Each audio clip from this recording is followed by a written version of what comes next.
Comenzamos así nuestro panel de voces del poder de esta mañana de día martes. Hoy nos acompañan Pablo Matamoros, filósofo, magíster en ciencias políticas. ¿Cómo estás, Pablo? Muy bien, muchas gracias por la invitación. Bienvenido, gracias por estar aquí.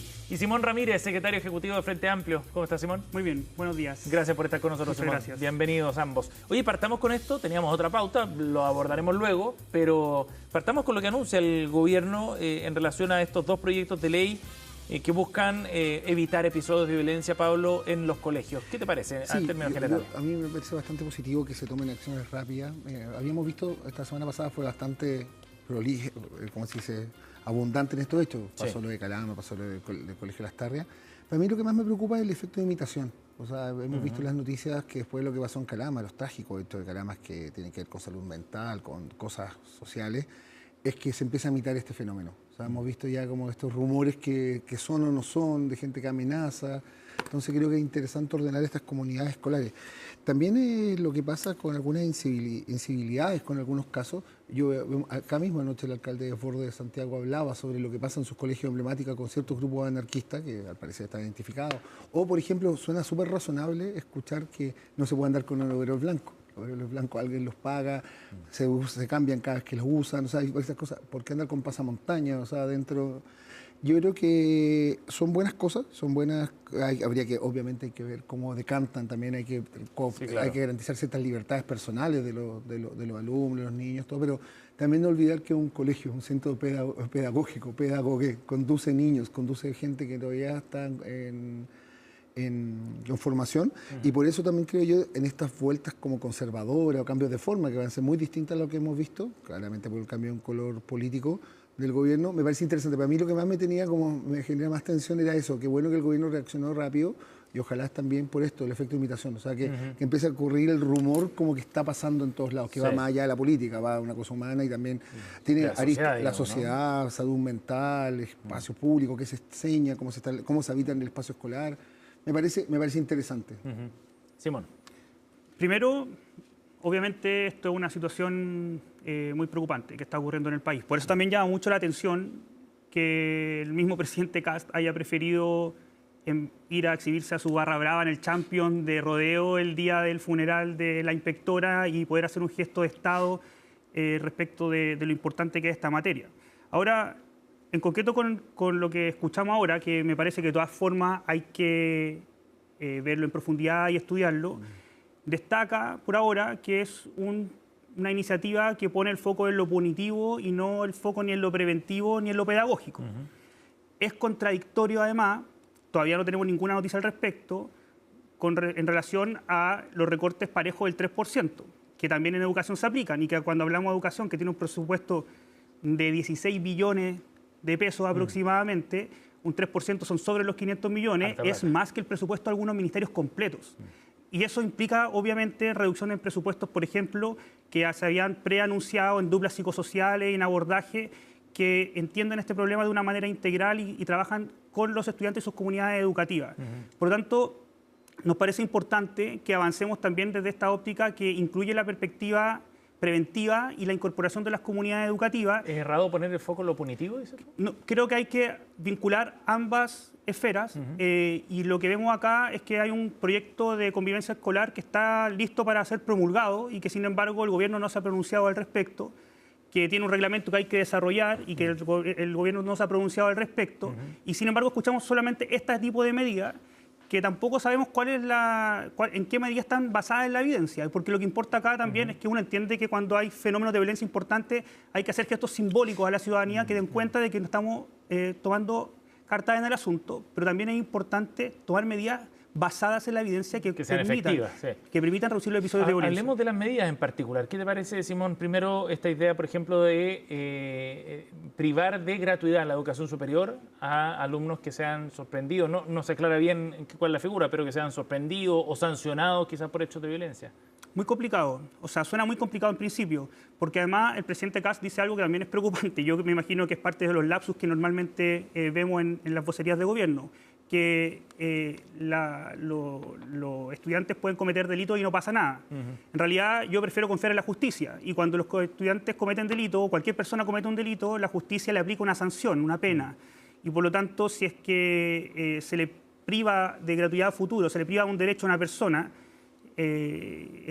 intentamos pasando a llevar un principio básico del derecho penal que es no aplicar una doble pena por una misma falta o por un mismo delito. Por lo tanto, creo que eso tiene que estudiarse más en profundidad y también, porque obviamente... Pero sería un error a tu juicio, algo así. Así como está planteado, me parece que... tenemos exacto, puros titulares. Sí, me parece que es titulares. preocupante y que es fundamental que nos adecuemos a que un delito puede ser juzgado según la norma chilena y por lo tanto tiene que recibir una pena. Luego, aplicarle doble pena a este tipo de sanciones me parece preocupante justamente cuando estamos hablando del acceso a un derecho. Sí, es una cosa también que yo creo que es relevante. Yo creo que es distinto, obviamente, el legítimo derecho a manifestarse, a salir a las calles, a hablar, es parte básica de una democracia, organizarse, tener ideas políticas, a cometer delitos. O sea, lo que pasó la semana pasada en el Colegio Las Tarrias es un delito. Tirar una molotov en una inspectoría. Pero está tipificado en el Código Por eso, Penal. pero cómo esa persona debería también tener un proceso, ahí habría que ver qué pasa también con el punitivo, y me parece bastante lógico que también que se pueda decir, señor, usted está afectando a la sociedad de alguna forma no le puede garantizar tantos derechos como, por ejemplo, la gratuidad de la educación.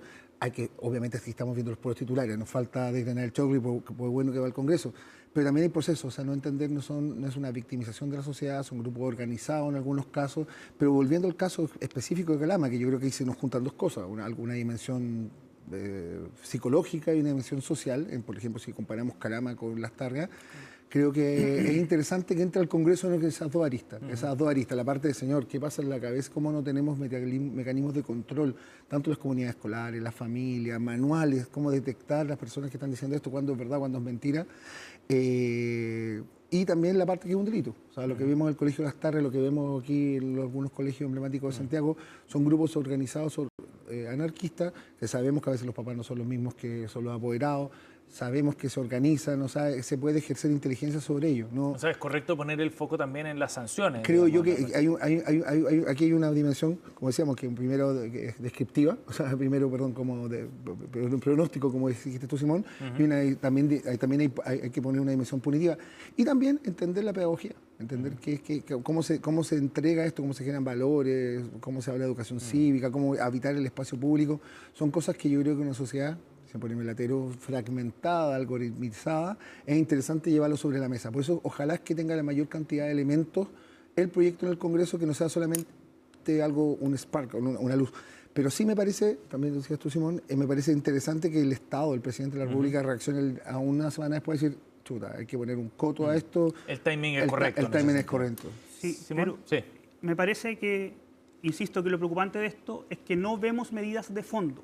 Porque cuando vemos un episodio de violencia, estamos mirando lo que ocurre al final, en la superficie, en la punta del iceberg. Pero ¿qué pasa con la salud mental de los jóvenes? ¿Qué pasa con las comunidades educativas deterioradas? ¿Qué pasa con el acceso a armas por parte de esos jóvenes? ¿Qué no ocurre en la escuela? Entonces, creo que enfrentar el problema de manera global es lo relevante. Insisto, hay una cuestión simbólica que no deja de ser importante. Uno puede intentar de transmitirle tranquilidad a la ciudadanía y decir, vamos a hacer cosas para que ojalá estos episodios se reduzcan o mostrar que estamos haciendo algo, como revisar una mochila. Pero la evidencia muestra que esas medidas no son lo realmente efectivas que se plantean para poder solucionar el problema de fondo. Y lo que necesitamos ante un problema de esta magnitud es solucionar el problema de fondo. Por eso la cuestión punitiva, cuando hay delitos de por medio, hay un código penal que hoy día existe. Muchas de las cosas que decía Pablo, de hecho, fueron reforzadas en su tipificación en tiempos posteriores al estallido social. No sé si se acuerdan, como el lanzamiento de bombas Molotov, los cortes de la movilización pública, etcétera. Pero entonces hay una arista punitiva penal, pero hay una arista social preventiva que se hace cargo de los problemas de fondo, que observa la convivencia escolar. E insisto, hay un proyecto de ley que está listo para la firma del presidente, que acá no se menciona nada al respecto. Por lo tanto, me preocupa que sea pura pirotecnia y no una propuesta que apunta al fondo a resolver el problema. Lo último, antes de irnos a la pausa, para cerrar este tema, pero es un buen desafío también para el gobierno, pensando en sus consignas y en la forma en la que enfrentó en campaña temas que tienen que ver con seguridad en general. No recuerdo alguna frase particular sobre el tema de educación y violencia escolar, pero que tiene que ver con el concepto de la mano dura, del orden, del regreso a la autoridad también en la sala de clase. Es una buena oportunidad, después de esto, de pasar de narrativa de campaña a narrativa de gobierno. Puede ser un buen giro de tuerca a hablar en serio. O sea, esto me pareció algo responsable, no hablando de un caso concreto, algo que me parece muy concreto y que yo creo que en comunicación política o comunicación de gobierno es relevante entender que es un problema que la comunicación tiene que transformarse no solamente en anunciar, sino también en hacer. Me parece una buena oportunidad para el gobierno. ¿Lo ves así, Simón? Como una buena oportunidad, digo. O sea, es una oportunidad, pero discrepo en la premisa, que en el fondo es que no haya habido mano dura durante el gobierno pasado. Creo que nunca había habido un gobierno que pusiera tanto énfasis, y eso lo pueden decir las policías desde adentro, en el aumento de capacidades, en la legislación favorable a las policías, en el control efectivo del delito y del crimen organizado. ¿Y a nivel escolar también?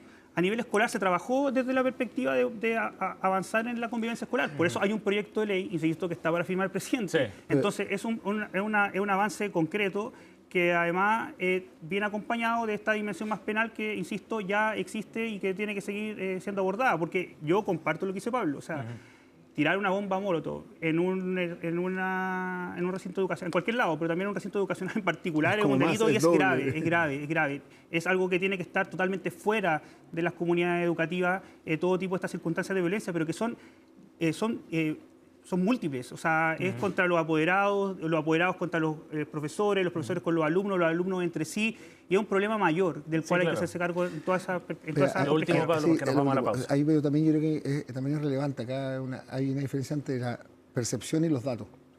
Claro, hay datos que son, pero también es cómo percibe la ciudadanía. Y por eso es relevante esta como mano dura con respecto a este caso, para evitar, perdón la obsesión, pero con este efecto imitación. O sea, yo he visto mucho en las noticias como gente sospechando de al lado. O sea, hay una discusión social que es gigante, para que no terminemos como Estados Unidos, que terminamos en esto, claro, que es hay una economía en torno a esta problemática. Inevitable mirar lo que está pasando. Portales de detectores de metales, o sea, se transforma en una especie de obsesión social, también, que cada cierto tiempo sucede. Pablo Matamoros y Simón Ramírez están con nosotros aquí en Voces del Poder. Nos vamos a la pausa y ya seguimos con más al regreso en CNN Chile Radio.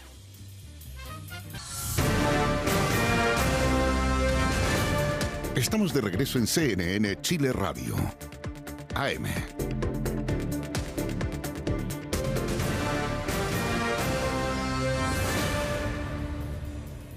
Estamos de vuelta, seguimos aquí en CNN Chile Radio. Pablo Matamoros y Simón Ramírez, nuestros panelistas invitados para hoy en Voces del Poder. Hablábamos en el primer bloque de estos anuncios del presidente Kast, pero pasemos a otro tema que lo teníamos en pauta, de hecho, y tiene que ver con la exposición que hizo ayer el director general de la PDI en la Comisión de Seguridad, donde aclaró, desde su punto de vista al menos, que la salida de Consuelo Peña, la ex subdirectora de inteligencia, tenía que ver con una decisión institucional y que él había ejercido las atribuciones que tenía para eso. Muy alineado con la versión que ha entregado el gobierno hasta ahora, pero todavía quedan algunas dudas dando vuelta. ¿Qué te parece primero, Simón, la definición que dio ayer el director de la PDI? Creo que... ¿Y en qué pie queda? Sí, es probable que no haya tenido otra, por decirlo en buen chileno, pero evidentemente me parece que acá hubo una irresponsabilidad por parte del gobierno muy grande, en particular del presidente Kast y de la ministra Steiner, que dejaron al director Serna en una posición muy complicada, porque era o desmentir a las máximas autoridades del país o respaldar su versión y perder una posición de autoridad, digamos, al interior de la PDI. Y eso me parece que es muy, muy complicado y que da cuenta de una inversión de las prioridades por parte del gobierno que hemos visto en materia de seguridad durante estas semanas, que es muy preocupante. ¿Qué hemos visto durante estas semanas? Hemos visto el recorte del 3% en Carabineros, que partió diciéndose que se iba a disminuir más de 50.000 millones, que iba a implicar en menos compras de autos, reducción del plan Calle Sin Violencia.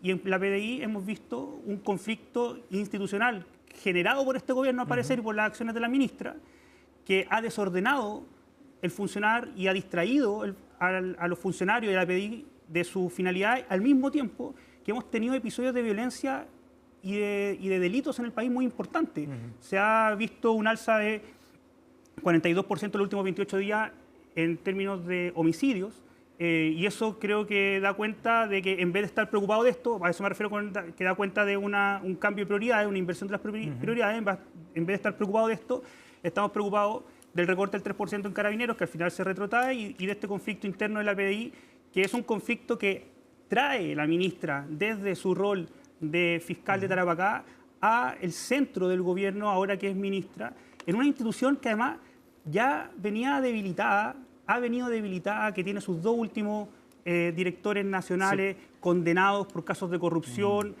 o por la vinculación con el caso Hermosilla, y que sin embargo durante los últimos años había reconstruido una relación transparente y fuerte entre la autoridad y las policías, que me parece que hoy día esto lo deteriora y cambia el foco. El foco tiene que estar en el control del crimen organizado, en el control de los homicidios, y no estar en esta pelea interna que se está desarrollando, una disputa de poder, al parecer, al interior de la PDI, impulsada por la propia ministra, que eso me parece que es bastante irresponsable. Sí, yo creo que esto también acá, así como hablábamos el primer bloque sobre la comunicación versus hechos, creo que también acá, que lo que hizo ayer el director de la PDI, me pareció de lo más responsable del mundo. Me pareció como decir, pongámosle tapa a esto y basta, porque ya estamos en una dinámica de un chisme, de cosas de oída. Creo que eso tiene mucho que ver, que tomó una decisión salomónica y mantuvo alguna suerte de la línea de mando. Porque tampoco se explica, es un misterio nuevo, nunca terminamos de entender si la ministra tenía las facultades, si lo hizo el presidente, lo hizo Serna, pero entonces cómo ejecutó la acción. Es como quedó en una tierra de nadie. Yo creo que son a lo mejor errores de principiante al principio de mantener una línea de comunicación. Por eso me parece positivo, manteniendo la línea del Carlos, y me imagino con el cariño de la institución, de decir, señor, lo hice yo y ya basta. Señor, ya dejemos de buscarle el lado a esto, porque, y no es por culpa de la opinión pública ni de los medios, sino digo por las mismas acciones comunicacionales, es decir, hay que explicarlo, cortemos. Pero internamente queda en una posición débil, pareciera. Yo no lo sé, esto fue ayer, pero también me parece que es interesante saber, obviamente en estar un poco molesto la institución, no lo van a decir, si hay una línea de mando, capaz nunca lo sepamos, pero me parece que es lo más responsable también con la institución, mantener un orden, decir, señor, esto porque como nos gusta todo el cagüín, el cuento, el chisme, que sea como una bola de nieve. Ahora, de todas maneras, hay cosas que no quedan completamente aclaradas ayer. Queda claro, por lo que dice el director general, que él tomó la decisión y no hubo injerencia. Ok, pero ¿por qué en diciembre había sido ratificada Consuelo Peña? ¿Y por qué ahora se adopta esta decisión? ¿Por qué se toma esta decisión también a pocos días de que llegara el gobierno? Son dudas que quedan en el aire todavía. Y hay reportajes periodísticos serios que han indagado en esto, y creo que hay un cierto consenso en que lo que se sabe que efectivamente ocurrió es que el gobierno, la ministra en particular, pidió la renuncia directamente al director Serna, invocando una supuesta voluntad del presidente, que al final lo que sabemos también es que comunicación directa entre el presidente y el director Serna nunca hubo. Entonces acá me parece que hay un actuar que es evidentemente irresponsable. Y yo discrepo de Pablo en este sentido. Yo no le concedo esta inocencia, digamos, a una ministra que tenía una destacada carrera como fiscal, que conocía de cerca la institucionalidad de la PDI, trabajaba directamente con ella. Sabemos que tenía lazos importantes con altos mandos de la PDI, y que en el fondo esto se produce después de los traslados que ocurrieron de las personas que trabajaban con Steiner. Entonces, insisto, acá hubo una ratificación por parte del director Serna que da cuenta de la valoración que él tenía de la persona que luego remueven, que era la tercera antigüedad de la PDI, digamos, que la ex ministra Toá la ha calificado como una eminencia en materia de inteligencia en Chile, y sin embargo 3 meses después es destituida de esta manera. Me parece que es bastante obvio lo que pasó. ¿Qué pasó en el camino? Es bastante obvio lo que pasó. Yo creo que acá hay una línea que es bien compleja y ojalá no siga pasando, porque llevamos estas 3 semanas que parecen un año.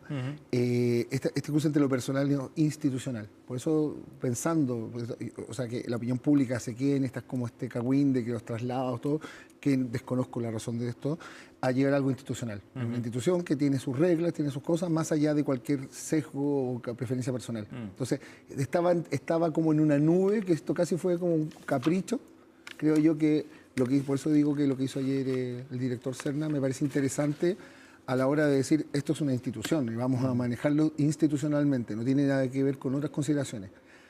La trastienda no la vamos a saber, o sea, fue el día lunes, martes, cómo funcionó esto, pero a mí me parece que eso, o sea, creo yo lo mismo, son comunicacional versus los hechos. O sea, creo que este es otro caso de estirar una noticia, a diferencia que estuvimos hablando de esto un mes. O sea, tuvimos 3 semanas hablando de esto y decir, señor, ¿cómo paremos esto? Sí, claro, y que la ministra se enfoque en el tema de seguridad. Que nos esté explicando que el lunes... Creo que hay una cuestión de comunicación que es importante del gobierno. Ayer la ministra Sedini se jactaba de que decía que este gobierno da la cara, constantemente. Y a mí me parece que el gobierno hace todo lo contrario que dar la cara. Pero además trata a la ciudadanía como si no se diera cuenta de las cosas que realmente están pasando. Pasa con el caso de Steiner, que vemos que todo el mundo sabe que efectivamente hubo una rencilla interna a partir de la remoción y del traslado de un funcionario, el traslado de un funcionario que genera esta remoción. Sí. Pasa con el Plan Nacional de Búsqueda, se conversó aquí mismo hace unos días atrás, donde en realidad sabemos que el que está a cargo del ministerio es el abogado de Pinochet en el Plan Colombo, justamente un gran caso de detenidos desaparecidos. Pasa con el Plan de Reconstrucción Nacional, que ahora se llama Plan de Reactivación Nacional, que en realidad todos sabemos que es una reforma tributaria encubierta, y ahí sistemáticamente las comunicaciones de gobierno dicen una cosa, pero está pasando otra cosa, y todo el mundo, la ciudadanía, ve que está pasando otra cosa, y las comunicaciones de gobierno nos dicen, no, miren, en verdad están todos equivocados, porque en verdad nuestro proyecto es de reconstrucción nacional, nuestro proyecto no es una reforma tributaria, nuestro proyecto es ayudar a la ciudadanía. Yo creo que Estamos en este punto para los últimos minutos del panel, Pablo. Yo creo que tiene que existir un aprendizaje, ojalá, de pasar, como decía, de comunicación de campaña, que es unidireccional, y uno puede decir en sus redes sociales o en determinados programas lo que quiera, o sea, puede hablar a una comunicación con hechos y con datos. O sea, ahora que esta responsabilidad de decir somos mejores, esto como la misma comunicación que vemos el presidente Trump, como gritona, pasar a datos, a hechos, a decir, sí, pasan esto, hay una sociedad civil, hay prensa que va a ocultar cada uno de los datos. Cada comunicación de gobierno tiene que ser bien calculada, soportada en datos, soportada en estadísticas, que no son solamente apreciaciones, sino que tienen que tener una cierta coherencia discursiva, narrativa y física. Nos quedan 2 minutos, 1 minuto para cada uno. Para el último tema, para no pasar por alto las declaraciones que dio ayer Mario Desbordes, que estuvo aquí en Tolerancia Cero en CNN Chile, y entre otras cosas diagnosticaba que, bueno, Chile Vamos como coalición ya había terminado definitivamente, algo que ya había dicho antes, pero planteaba básicamente que era necesario reformular de alguna manera el orden de las fuerzas en el sector oficialista. ¿Cómo ves tú ese punto, Pablo? Sí, yo creo que es interesante ver la tesis de que existan dos coaliciones gobernando. Ya pasó en el gobierno del presidente Boric. También, obviamente, hay que jubilar, está de más decir que hay que jubilar el viejo sistema partido postdictadura. O sea, llevamos, ¿cuánto? 36 años gobernando de la misma manera, sentados en la misma fila. Hay partidos nuevos como el Frente Amplio, hay partidos nuevos como el Republicano. Ha cambiado este eje de Chile Vamos y el socialismo democrático, como se llaman hoy día. O sea, eso es un eje. Creo yo también que es interesante buscar nuevas formas de asociación y también entender qué es oficialismo. ¿Qué es ser parte del gobierno? ¿Qué es comulgar con la idea? Creo yo que así como vivimos muy rápido el último gobierno, el del presidente Boric, ¿sí? Creo que ahora esto ya es real. O sea, ya estamos en un cambio, ya pasamos una etapa y hay que empezar a ver cómo se mueve, cómo gesticula este gobierno, esta administración, y ver de qué manera partidos como Renovación Nacional o la UDI, o incluso algunas fuerzas más también de centro, se empiezan a articular. Creo que es relevante mirar bien en profundidad eso. ¿Dónde quiere estar? ¿Con quién es su compañero? Bien. Porque ya vemos, por ejemplo, aunque sea un poquito estrafalario, ya vemos una baja en el PDG. Ayer. Sí, claro. Ya fue expulsado. Hay un diputado menos. Hay un diputado menos. Y esos cambios paulatinos en cómo se aglutina la fuerza y con el poder, donde va a tener muchos cuadros del antiguo Chile Vamos, con republicanos, con esta derecha, que va a pasar Partido Nacional Libertario. O sea, esa reorganización de las fuerzas políticas, que ya la estuvimos viviendo en el último ciclo, la última legislatura del presidente Boric, es interesante ver cómo viene ahora. Simón, lo último para terminar. Sí, creo que esto está conectado con el tema que hablábamos recién de las comunicaciones de gobierno, porque me parece que lo que hay ahí no es casualidad. Hay un intento de hacer una suerte de contrabando ideológico en medidas que tienen otro nombre. Y lo hemos visto en esta reforma tributaria encubierta, que es un traspaso de riquezas a los más ricos, en el aprovechamiento de esta crisis que además creó el propio gobierno para achicar el Estado con los recortes del presupuesto público, el desmantelamiento de los planes de derechos humanos como el Plan Nacional de Búsqueda. Entonces la pregunta que tiene el resto de la derecha es si se va a sumar a eso, si se va a sumar a esa agenda ideológica extrema que ha desarrollado el gobierno de Kast durante estos días, que le pone otros nombres, pero que, insisto, es un contrabando ideológico a través de las comunicaciones, ¿o no? Y yo esperaría que no, que en el fondo la derecha moderada, en vez de subordinarse, como ha ocurrido en general con las derechas y las ultraderechas, que se han terminado subordinando a la ultraderecha en Estados Unidos, en Brasil, en Hungría, en España, pero hay esperanza. Hay esperanza la CDU alemana, que no ocurra, porque efectivamente el tránsito hacia el cual está llevando el gobierno de José Antonio Kast y que ha mostrado es un tránsito de extrema derecha que yo espero que Chile no lo transite. Hay que seguir de cerca el ejemplo alemán. Creo que está bastante interesante cómo se organizan las fuerzas políticas. Simón Ramírez y Pablo Matamoros con nosotros esta mañana aquí en Voces del Poder. Gracias, Pablo. Gracias, Simón. Gracias. Que tengan un buen día. Nos vemos.